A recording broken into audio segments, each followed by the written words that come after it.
Hello, Reverend Moss.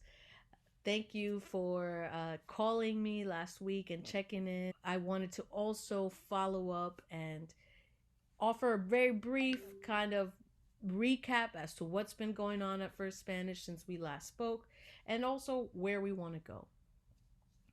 So, as you know, we have continued diligently building our community of volunteers and people who want to come and continue to give back, continue to do their part to meet a need in the community. And so, we've been doing this through two different programs that have really developed during the pandemic. The first one is our food distribution program, which, as I have shared in the past, at this point, we're serving over 300 to 450 people just in the East Harlem area. In addition to that, we have been able to become somewhat of an outpost for places like Food Bank of New York, organizations like Hungry Monk. And so on any given Saturday, we will have 20 to 24 pallets lined up in front of the church. So, in addition to our own community members, we have had the opportunity to be able to supply food to churches in the Bronx. The same way our sister churches like Salem or like St. Paul and St. Andrews really supported us in the beginning with supplying us with food to be able to distribute. Now that we're in a position to be able to do the same, we are taking that opportunity to do the same for others.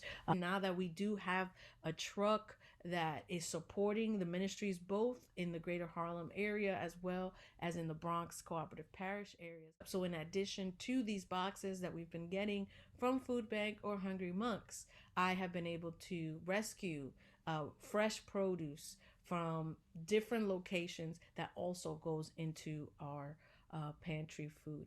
We also have began starting a pop-up food distribution on Wednesdays. We are able to do this through the support of West Side Campaign Against Hunger, which is the food pantry that is comes out of St. Paul and St. Andrews, and they have agreed to offer us to provide food for us as we become one of their off-site locations to be able to give out their food. And so Wednesdays we're giving out food to a little over 200 households. Uh, in addition to the food pantry, we have continued with our work at our healing space at the church called Healing in Community. And this program, as I've shared, offers holistic means to address stress, anxiety, to address depression, and various illnesses that our folks are really struggling with in this time of pandemic when people are getting sick, when people are passing away, and when people are losing their jobs. And so uh, we have been able to talk with our both our participants and our directors, because the idea is that the same people who come to get treated also want to give back. And so we have a group of about 10 who have agreed to start our first training.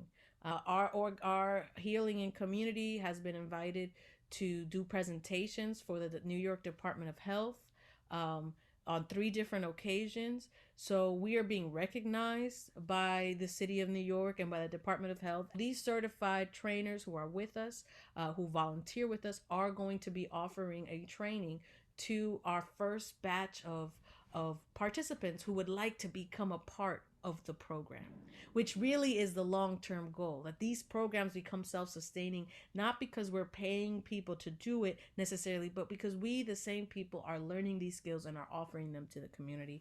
And so we're looking forward to starting that training.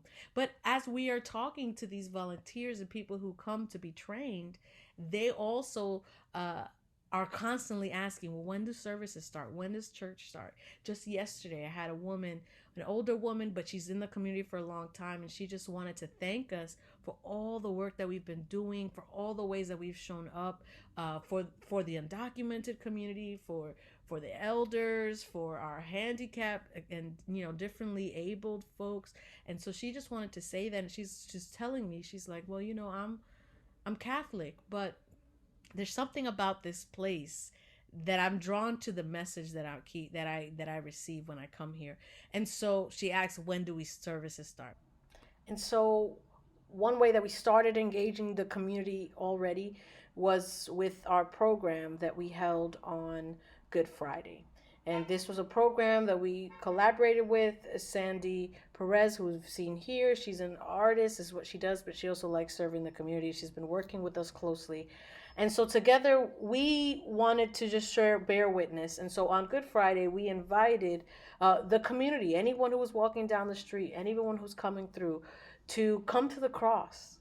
And we invited them to write down anything that or something that they felt they needed to get rid of, something that they felt they needed to let go, to crucify, in order for a resurrection to happen, in order for a new life to happen.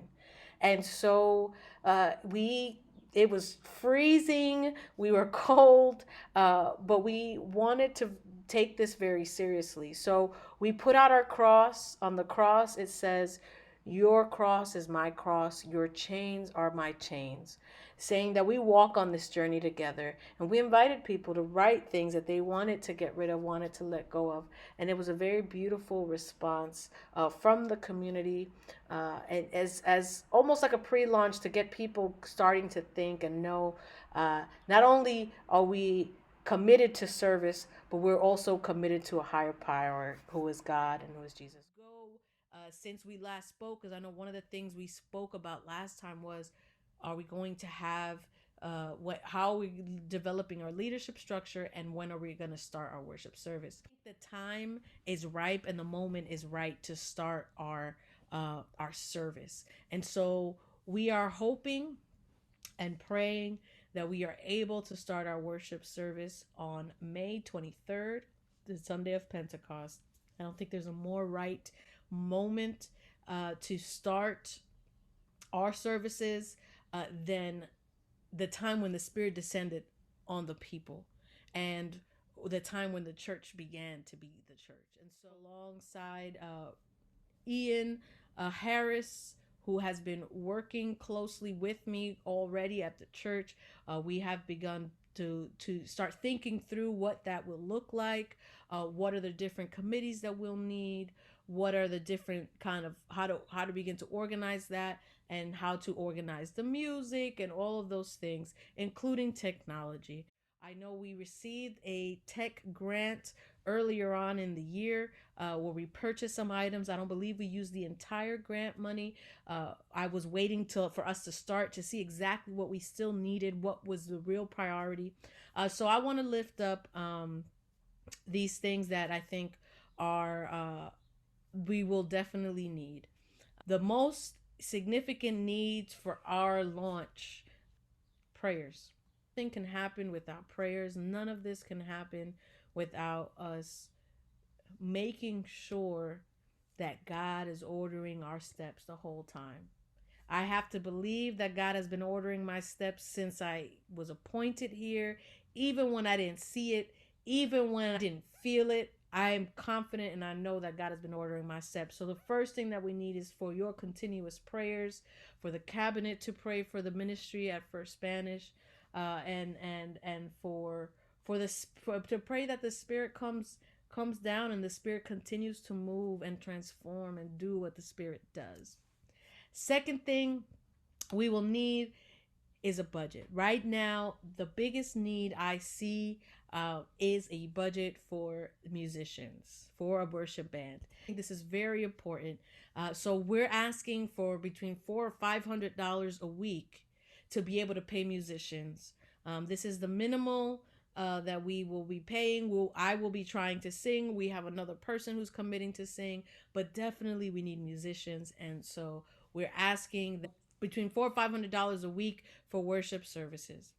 And third, a part-time building manager, being able to pay them at least a stipend would do wonders for us as we maintain and do our best to keep up with our COVID-19 protocols for our worship service, but also stay in track and in line with the amount of work that we have to do to maintain the building, to keep up the building after our community programs. So we have 3 asks: prayers, worship team budget to be approved, and a part-time building manager. I hope that this has been a quick overview, very brief. I really appreciate you. I appreciate all the work and all the ways that you continue to support us. And I just hope that if there's any other questions, you reach out to me. Appreciate you. We'll talk soon. Bye bye.